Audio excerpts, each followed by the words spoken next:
Well, hello, friends, family, clients out there, and welcome to our third quarter 2020 newsletter video Crazy. update. Who would, if anybody made any accurate predictions about 2020, they got some special powers. Right, that's for sure. Well, we're here we're talking to you in the fourth quarter right now, just barely. But we're looking outside at Mount Bachelor right now behind us. A little skiff of snow on the mountain, seasons are changing.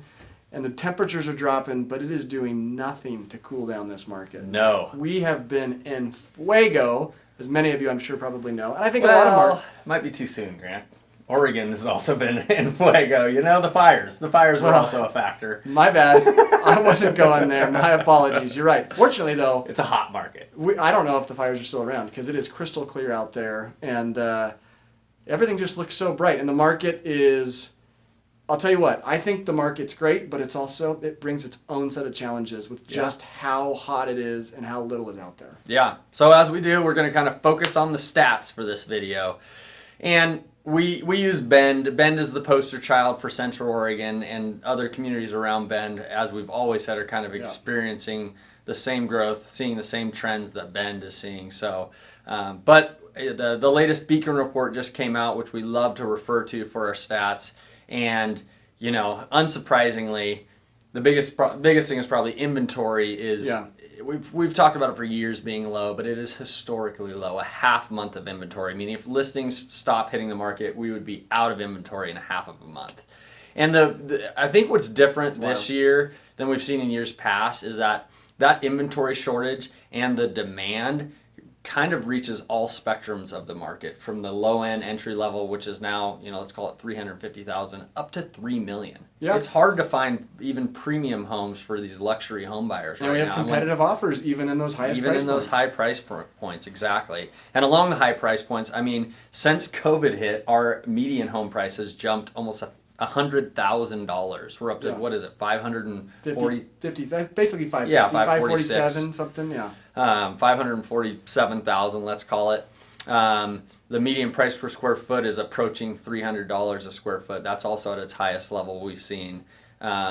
We have, one trend that I thought was a little interesting, and it might be just because we're going into winter, but I think this is going to be a different winter than we've seen in the past, and we'll hit on that a little bit later. But building permits were down in Bend. They were lower than last September, and they were quite a bit lower than the previous September. So that'll be something interesting to follow. I don't know why builders would be pulling back. Maybe they just have so many permits because they've been trying to keep up with demand that they're going to finish those homes before they issue new ones. So it might, what do they say? 1 month does not make a trend. No, but it will be interesting to track that as we get in probably to the first and second quarters of next year, as long as, it takes a while to build a house. But, what's interesting too, just last week, a story came out courtesy of Wallet Hub that Bend, over the 2013 to 2019 time period, was the second fastest growing city in America. And it took into account more than just population growth. It took into account job growth, business creation, drop in unemployment rate. But regardless, the data shows what we've been feeling, and this is before this COVID spike. And as we've talked probably a little bit before in our second quarter video, Bend is even more attractive now because of how many people have figured out that they can work from home permanently. And so they want to change their lifestyle. Bend offers an incredible lifestyle, as many of you know. And so we anticipate that ranking will at the very least probably stay that high and maybe get to number one. And you can just feel it. You can just feel the excitement, the energy coming in, and just the people coming in. Unfortunately, you can feel and experience that as you go out to try and enjoy our many amenities around town. Yeah. Obviously we have the election coming up here at the beginning of November. We actually feel, though, that may have some more national economic impacts depending on who's elected.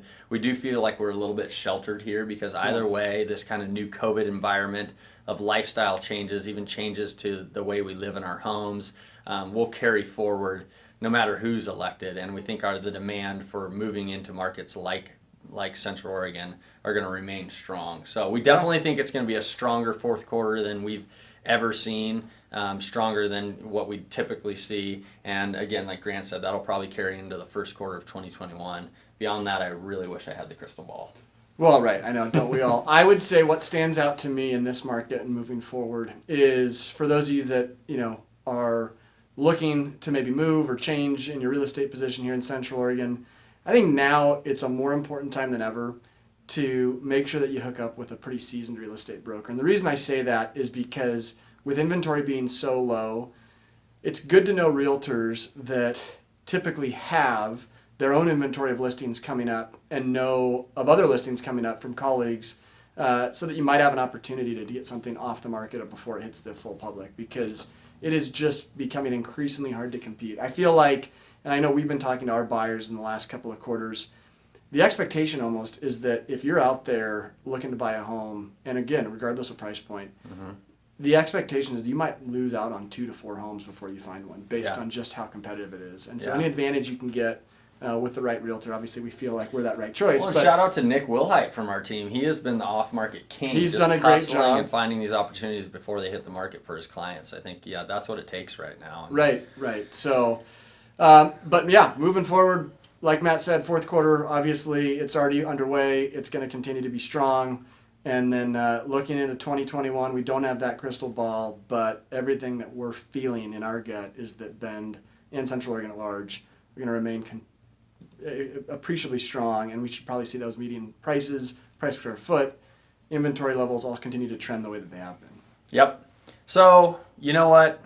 As just kind of a general note signing off here, just be nice to each other out there. There's so much divisiveness. We're getting close to an election. It's kind of always like this, but it's more so this year.